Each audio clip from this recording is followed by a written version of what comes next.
ॐ वक्रतुण्ड महाकाय सूर्यकोटि समप्रभा निर्विघ्नं कुरु मे देव सर्वकालेषु सर्वदा श्री गणेशाय नमः। श्री दुर्गेश्वर नमः। श्री सरस्वती नमः। सच्चिदानंद रूपाय विश्वोत्पत्त्यानिहेतवे ताप्रतृणा विनाशाय श्रीकृष्णं वयं नमः। श्रीकृष्णं वयं नमः। राधा मेरी माता है, पिता है घनश्याम, इन दोनों के चरणों में मेरा कोटि कोटि प्रणाम।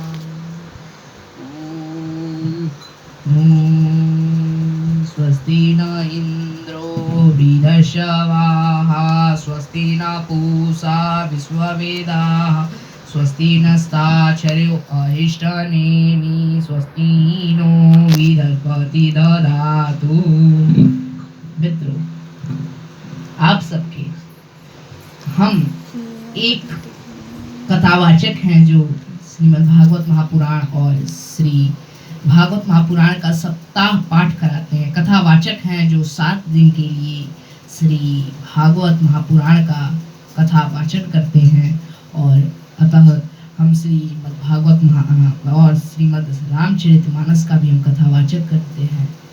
अगर आप लोग को कहीं भी कथावाचन कराना होगा तो हमारे नंबर पे संपर्क करें। हमारा नंबर इसी डिस्क्रिप्शन बॉक्स में है, आप उस नंबर पे संपर्क करें और सारी जानकारी आपको उसी में मिलेगी। देखिए, कहा जाता है कि हरि अनंत हरि कथा अनंता, हरि अनंत हरि कथा अनंता, कहाँ ही सुनई बहुविधि सब संता। हरि भी अनंत है, त्रिलोकपुरी विष्णु जी और लड्डू गोपाल जी भी अनंत हैं और उनकी कथाएं भी अनंत हैं। इसीलिए तो सारे संत नाम लेते हैं। मेरा नाम पंडित संबल तिवारी है। हम श्री सैंडिल्य ऋषि जो श्री अहिल्या गौतम ऋषि के भाई थे, उनके जो खानदान से बिलोंग करते हैं, हम भी कथावाचन करते हैं। कहा जाता है कि छति जल पावक गगन समीरा पंच रचित यह अधम शरीरा। यह 5 तत्वों का शरीर है, 5 तत्वों में मिल जाएगा। इसीलिए आपको अगर भव सागर के पार जाना है तो धर्म का सहारा लेना पड़ेगा। कहा जाता है धर्मानुगो गच्छते जीवेक। इसका मतलब ये हुआ कि आप धर्म का जब तक सहारा नहीं लेंगे आप आगे नहीं बढ़ पाएंगे। इसीलिए कहा जाता है यदा यदा ही धर्मस्य ग्लानिर्भवति भारत अभ्युत्थानं धर्मस्य अतिदात्मानं सृजामि परित्राणाय साधूनां विनाशाय च दुष्कृत धर्म संस्थानार्थाय संभवामि युगे। जब साधुओं पे अत्याचार होगा तब तक भगवान अवतरित होंगे। इसीलिए कहा जाता है कि आपको अगर भव सागर के पार जाना है तो आपको धर्म का सहारा लेना पड़ेगा। कहा जाता है कि एक पंडित ही होता है जिसके घर भगवान आते हैं। यह रहस्य कोई नहीं जाना, यह रहस्य कोई नहीं जानता है। दिन में अवत ऋषि भगवान करत करत हरि के गुणगाना, यह रहस्य को एक पंडित के घर ही भगवान आते हैं, यह रहस्य कोई नहीं जानता। और करते करते हरि के कीर्तन आते हैं। इसीलिए कहा जाता है ब्रह्मा और परम ब्रह्मा ब्रह्मा हरि विब्रह्म का नो न ब्राह्मण ब्रह्मेण तेन कंतु ब्रह्म क्रम समाधि। इसका मतलब ये हुआ कि आपको कथा सुननी चाहिए। आप सुनेंगे तभी आप मोक्ष को प्राप्त होंगे। हम ये नहीं कहते हैं आप सिर्फ हमसे सुनिए, आप सबसे सुनिए। कहा जाता है कलयुग केवल नाम आधारा सुमिरी सुमिरी नर उतर नहीं पारा। एक कलयुग ही ऐसा है जिसमें अगर थोड़ा सा भी कोई कथा सुन लेता है श्रीमद् भागवत महापुराण का तो वो मोक्ष प्राप्त कर लेता है। और मोक्ष प्राप्त करने के लिए इसीलिए कहा जाता है भक्ति ज्ञान विरोग्यते विवेको वर्धते महान माया मोह निसार च वैष्णवी करे इत कथा। इसका मतलब ये हुआ कि आप कितना भी ज्ञान प्राप्त कर लीजिए लेकिन वो भक्ति से बड़ा नहीं होगा। क्योंकि एक समय की बात है, श्री नारद जी जब पृथ्वी लोक पर आए और जब भ्रमण कर रहे हैं तब उन्होंने देखा कि एक जो कोमल वर्ण वाली स्त्री है, भानु के समान जो स्त्री है जो कोमल वर्ण की थी, नदी के किनारे वो रहती थी, उसके साथ 18,000 उसके साथ नारियां भी थी। नारद और उसके साथ 2 बुजुर्ग पुरुष भी थे। तब श्री नारद जी ने पूछा, यह कहानी सूत जी 8,000 ऋषियों को सुना रहे हैं जिनका नाम सौनकादि ऋषि हैं। श्री सूत जी जो रोमहर्षण जी के पुत्र थे, देखिए नारद जी गए और उस स्त्री से पूछते हैं कि आप कौन हैं। तब स्त्री कहती है कि रुकिए महात्मा, आपकी कथा मुझे सुननी है जिससे मैं मोक्ष को प्राप्त हो जाऊं। इसीलिए उस नारी का नाम भक्ति था। भक्ति कहती है मैं भक्ति हूँ और ये मेरे पुत्र बुजुर्ग हैं, ये मेरे पुत्र ज्ञान है और वैरोग्य है जो बुजुर्ग हो गए हैं समय के मार से। और कहती है कि ये नारियां जो दिख रही हैं ये मेरी बहनें हैं जिनका नाम गंगा यमुना सरस्वती और 8,000 हैं, 18,000 हैं। यह मेरी बहनें हैं जो मेरी मदद करने के लिए मेरे पास आई हैं। तब नारद जी कहते हैं कि हाँ, आप इतनी कोमल वर्ण की कैसे हो गई और आपके पुत्र इतने बुजुर्ग कैसे हो गए। तब कहती है भक्ति कि सतयुग त्रेता द्वापर इन तीनों युग में भक्ति ज्ञान विरोग्य भक्ति को बहुत पूजा जाता था, इसीलिए वैरोग्य और ज्ञान भी पूजे जाते थे। लेकिन अब भक्ति कलयुग में कोई नहीं करता है। तभी भक्ति ने नारद जी से एक सवाल पूछा कि राजा परीक्षित ने कलयुग का उद्धार क्यों नहीं किया। राजा परीक्षित ने कलयुग का उद्धार क्यों नहीं किया। तब कहते हैं नारद जी की राजा परीक्षित ने कलयुग का उद्धार इसीलिए नहीं किया कि ये कलयुग ही है।